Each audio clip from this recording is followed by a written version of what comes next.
Selamat malam saudara yang dikasihi Tuhan. Shalom alaikum. Berkat Tuhan beserta dengan saudara semua.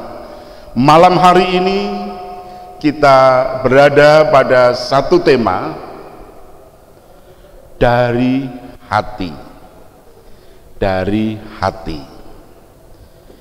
Kita akan angkat dulu satu pujian dari NKB 125 bait pertama dan kedua.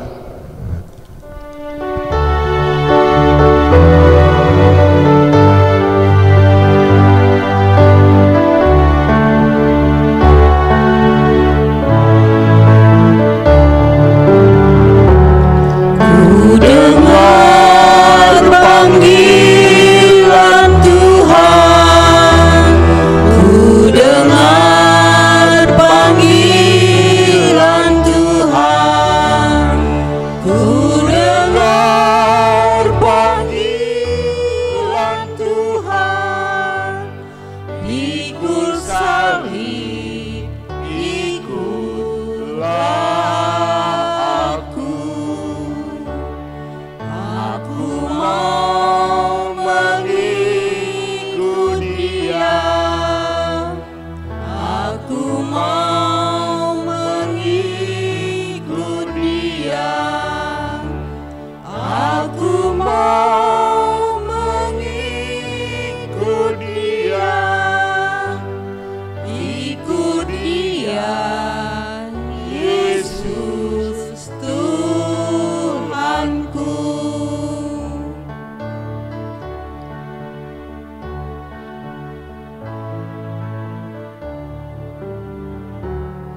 Ku mau ikut walau sukar, ku mau ikut walau sukar, ku mau ikut walau sukar, kan ku ikut Dia selamanya. Aku mau mengikut Dia, aku mau mengikut Dia, aku mau mengikut Dia, ikut Dia, Yesus Tuhanku. Mari kita berdoa. Bapa, kami akan membaca sabdamu yang kudus. Kiranya rohmu yang kudus menuntun dan memberkati kami semua. Baik hambamu yang melayani di tempat ini, hamba-hambamu semuanya di rumah Tuhan ini, maupun yang mendengarkan dari rumah masing-masing. Semuanya Tuhan berkati. Dimanapun mereka mendengarkan sabdamu ini, Tuhan mengurapi dan memberkatinya. Kiranya rohmu terus menerangi hati kami, supaya kami terus berjalan di dalam Tuhan. Di dalam Tuhan Yesus kami berdoa Bapa. Amin. Firman Tuhan malam hari ini saya ambil dari Lukas pasal 6 ayat sampai 42. Mohon maaf, 43 sampai 45. Karena tidak ada pohon yang baik yang menghasilkan buah yang tidak baik, dan juga tidak ada pohon yang tidak baik yang menghasilkan buah yang baik. Sebab setiap pohon dikenal pada buahnya. Karena dari semak duri orang tidak memetik buah ara, dan dari duri-duri tidak memetik buah anggur. Orang yang baik mengeluarkan barang yang baik dari perbendaharaan hatinya yang baik, dan orang yang jahat mengeluarkan barang yang jahat dari perbendaharaannya yang jahat.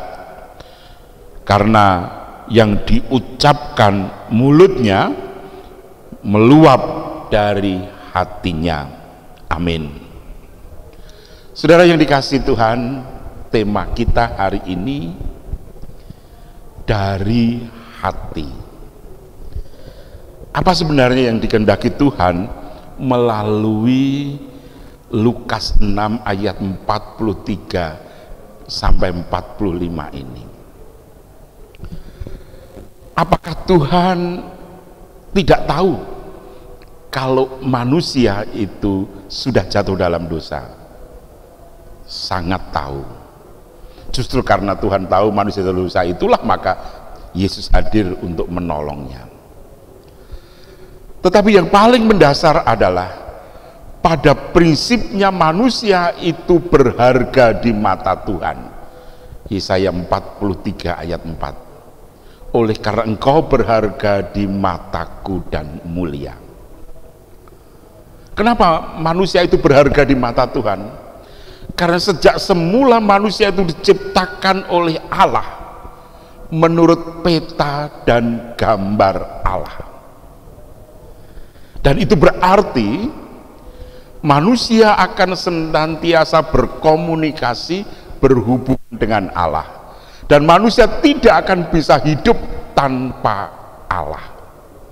Karena memang manusia diciptakan menurut peta dan gambar Allah. Jadi kesegambaran dengan Allah itulah yang menjadikan manusia terus terhubung dengan Allah dan akan terus mencari Allah. Namun dia tidak mau. Dia akan bisa ketemu Allah kalau Allah yang mencarinya. Nah, kesegambaran dengan Allah itulah yang kemudian ketika manusia jatuh dalam dosa menjadi samar-samar, tetapi toh Allah tetap melihat ada yang indah, ada yang bagus dari sana. Karena itu Allah kemudian menyelamatkan. Nah, kalau firman Tuhan berbicara tentang pohon yang baik akan mengeluarkan buah yang baik dan pohon yang baik tentu mengeluarkan buah yang tidak baik, apalagi kemudian kalau manusia itu jahat dia akan mengeluarkan yang jahat, tapi kalau manusia itu baik dia akan mengeluarkan yang baik. Pertanyaannya sekarang, apakah mungkin manusia bisa melakukan itu? Jawabnya jelas mungkin dan pasti bisa. Bagaimana itu bisa dilakukan oleh manusia? Ketika manusia mau bertobat, mengikut Yesus. Jadi saudara-saudara, pujian kita tadi jelas mendengar, ku dengar panggilan Tuhan, ku mau ikut bersama dengan Tuhan. Ini panggilannya. Supaya apa? Supaya kita menjadi baik.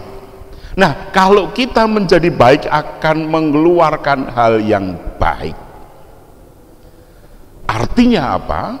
Artinya apakah kita menjadi pengikut Kristus yang setia atau tidak?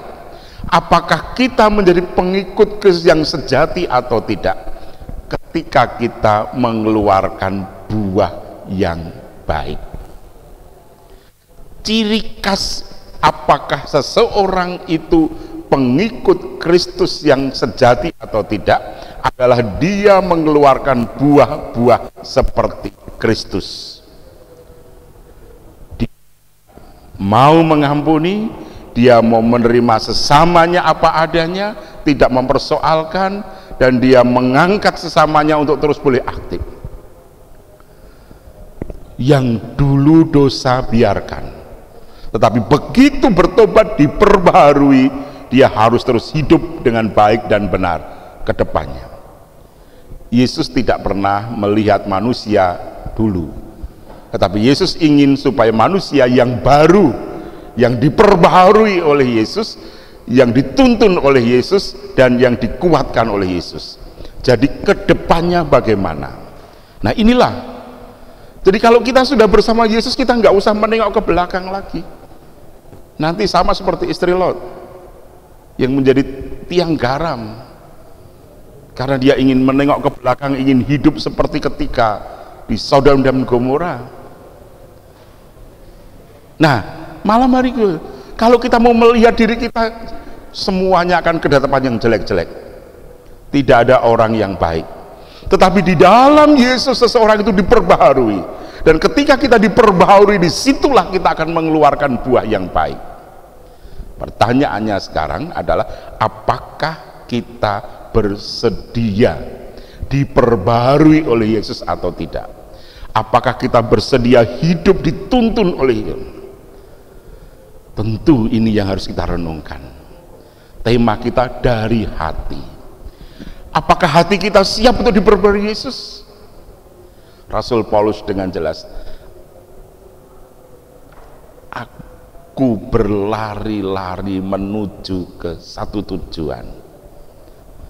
Dia meninggalkan apa yang ada di belakangnya dan berlari-lari menuju ke satu titik di sana. Jadi apa yang ada di belakangnya, jadi dosa-dosa semuanya dibuang semua, udah. Dan sekarang hidupnya diarahkan ke depan. Dan inilah juga yang harus kita lakukan.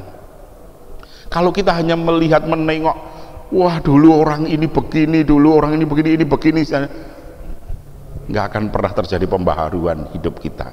Dan selamanya kita hidup di dalam, kita tidak pernah hidup dari hati, karena kita akan terus berjalan dikuasai oleh masa lalu. Dan akibatnya nanti kita akan jadi tiang garam. Tetapi Yesus hadir, Yesus datang, itu memperbarui hati kita, menopang hati kita. Karena itulah berjalanlah bersama dengan Yesus, supaya hati kita terus meluap bersukacita bersama dengan Yesus. Dan disitulah kita akan terus maju, mengembangkan diri, membuka wawasan, mewartakan sukacita di dalam Yesus Kristus. Karena hati kita adalah milik Tuhan, dan di dalam hati kita ini Tuhan bertahta. Amin. Mari kita bersatu teduh. Terima kasih Bapa, firman-Mu sungguh luar biasa mengingatkan kami, supaya kami senantiasa melakukan dengan hati dan penuh sukacita. Terima kasih ya Allah, kami mau serahkan semuanya kepadamu. Kasih-Mu memberkati, menyertai kami, supaya kami terus berjuang melakukan segala sesuatu dari hati, dan dengan demikian kami akan mengeluarkan buah yang baik, menjadi anak-Mu yang sejati, menjadi milik Kristus yang sejati, melakukan kehendak Kristus. Terima kasih Bapa, di dalam Tuhan Yesus kami berdoa, dan cinta kasih Tuhan Yesus, pemeliharaan Allah Bapa dan tuntunan Roh Kudus menyertai saudara sampai akhir zaman. Amin. Kita akhiri dengan NKB 125 bait ketiga dan keempat.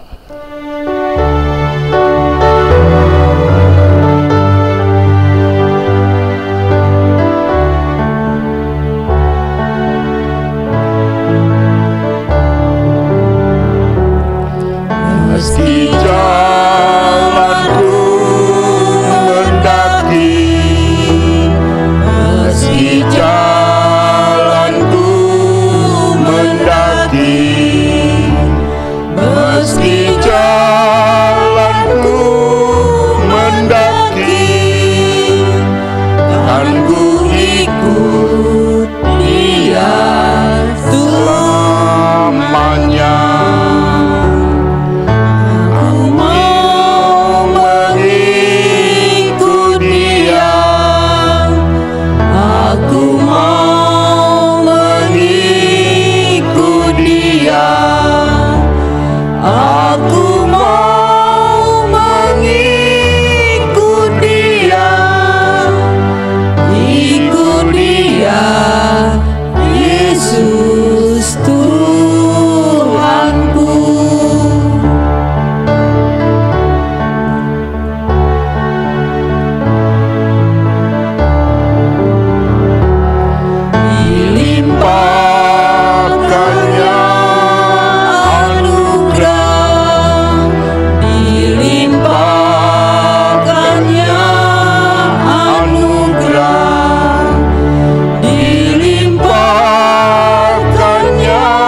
Terima kasih, berkat Tuhan menyertai saudara. Sampai ketemu malam minggu nanti. Amin.